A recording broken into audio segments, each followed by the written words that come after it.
Good morning, students. In the previous class, we have discussed about the perspectives of opting the biology subject.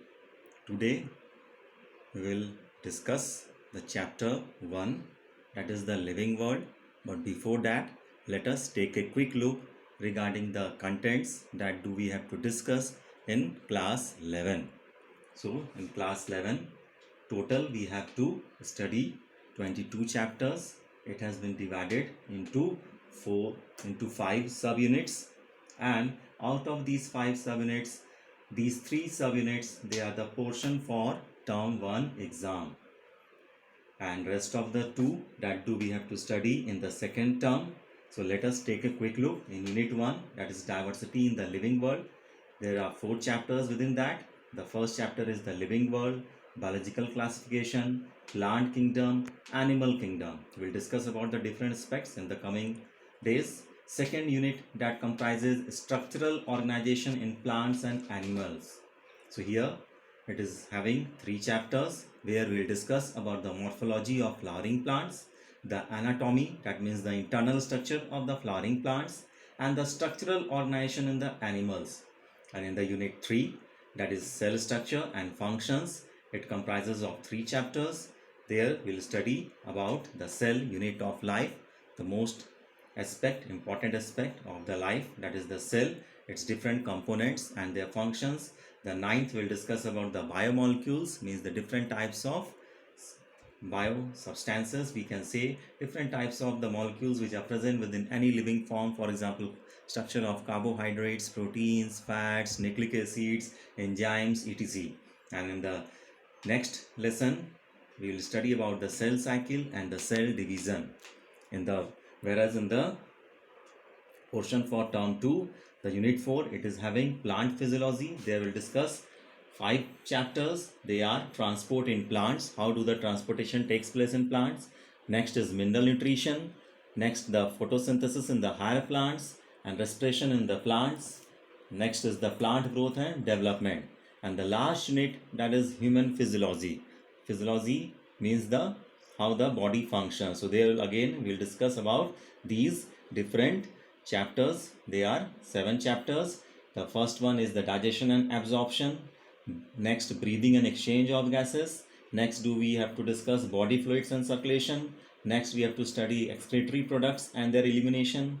And next, the locomotion and movement. And the second last, neural control and coordination. And the last one, chemical coordination and integration.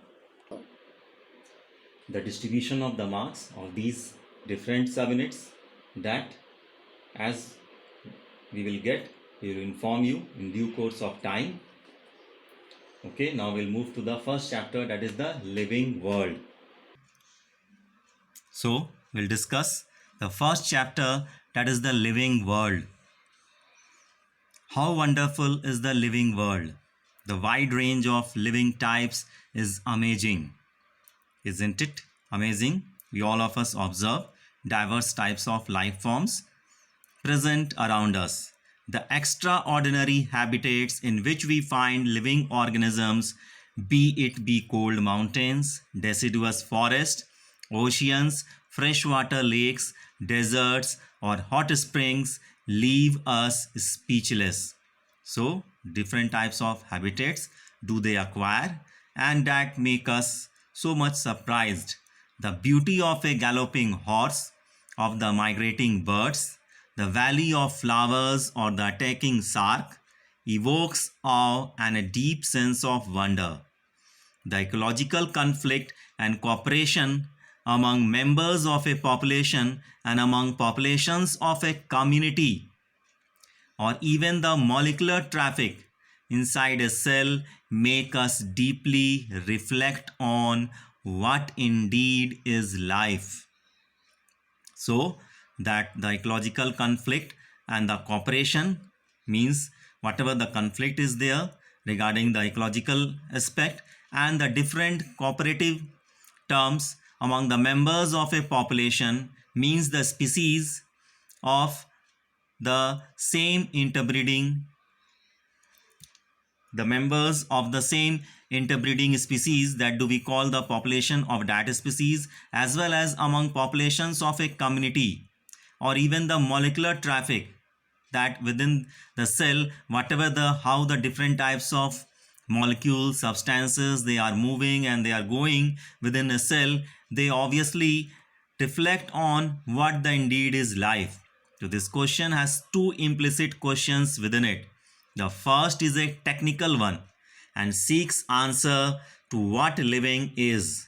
So the first question is a technical one. It seeks answer to what living is as opposed to the non-living. What are the differences between the non-living and the living? And the second one is a philosophical one and seeks answer to what the purpose of life is. As scientists, we shall not attempt answering the second question. We will try to reflect on what is living. So, what is living? When we try to define living, we conventionally look for distinctive characteristics exhibited by living organisms like growth, reproduction, ability to sense, environment, and mount a suitable response come to our mind immediately as unique features of living organisms. We have discussed in junior classes that what are the difference between the living things and non-living things. So we may come across that certain characteristic features are present or are exhibited by certain forms, and those are growth, reproduction, ability to sense environment. Likewise, so many examples we may put in that list that makes the unique characteristic features of living organisms. One can add a few more features like metabolism. The metabolism might we have discussed in class 10 means the sum total of all biochemical reactions occurring within any life form is known as metabolism. For example, if we consider ourselves while we are sleeping, sitting, playing, or like so ever, whatever the activity we are performing, each and every time, different types of biochemical reactions are occurring within our body. Some things are being broken down, some new things may be formed, so that the whole entire process is called metabolism. So not only in our cells, in human beings, but also the all life forms, that it shows the specific process, that is metabolism. Next, the ability to self replicate. For example, we may consider the nucleic acids, that the replication of the genetic material takes place before the process of cell division. Self-organized, that means they organize themselves in a significant way to perform the function efficiently. Interact with the different types of biotic and abiotic factors, and emergence to this list. Let us try to understand each of these. So all living organisms grow. So that is the important characteristic feature. Increase in mass and increase in number of individuals are twin characteristics of growth. So we may consider the example of a child. Obviously, day by day, the weight of the child, it increases, and also that the growth in the next aspect we may consider, as the time passes on, each and every living being, it increases its numbers. A multicellular organism grows by cell division. In plants, this growth by cell division occurs continuously throughout their lifespan. So we may observe in the animals, the process of growth is up to a certain age of their life. But in the case of plants, the growth that takes place throughout their lifespan. In animals, this growth is seen only up to a certain age. However, cell division occurs in certain tissues to replace lost cells. So the cell division process, it occurs in certain specific tissues to replace the lost cells. Unicellular organisms grows by cell division. So we may take the case, for example, amoeba, that is an unicellular organism. It grows how? Just by doing cell division.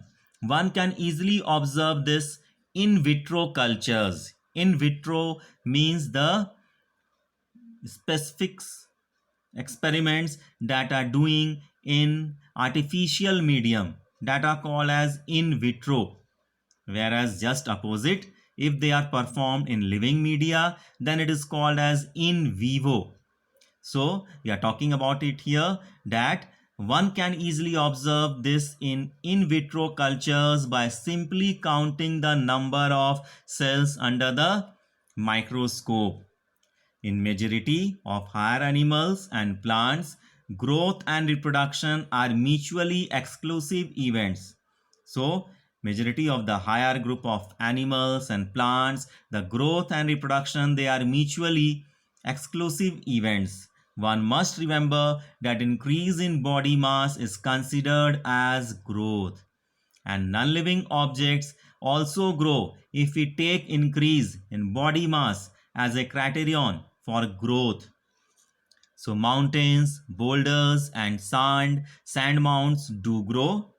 However, this kind of growth exhibited by non-living objects is by accumulation of materials on the surface, whereas in the living organisms, growth is from inside. So growth therefore cannot be taken as a defining property of living organisms.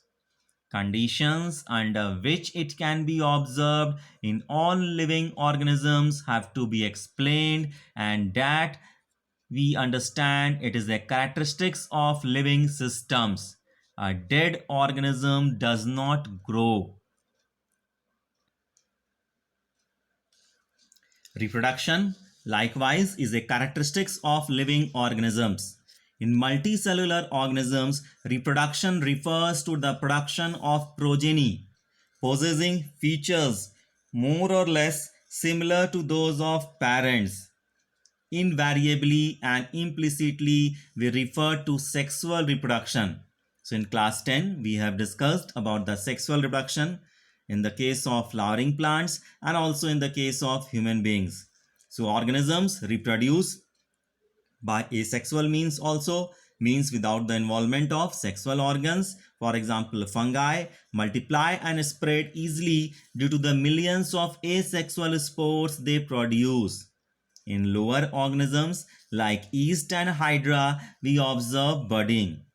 In planaria, that are flatworms, means they belong to the platyhelminths, we observe true regeneration, means if we cut the planarian worm into millions of pieces, each and every piece will regenerate the lost entire body part. That is, a fragmented organism regenerates the lost part of its body and becomes a new organism. The fungi, the filamentous algae, the protonema of mosses all easily multiply by fragmentation.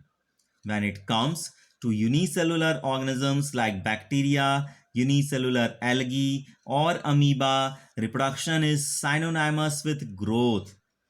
That is the increase in number of cells. We have already defined growth as equivalent to increase in cell number or mass.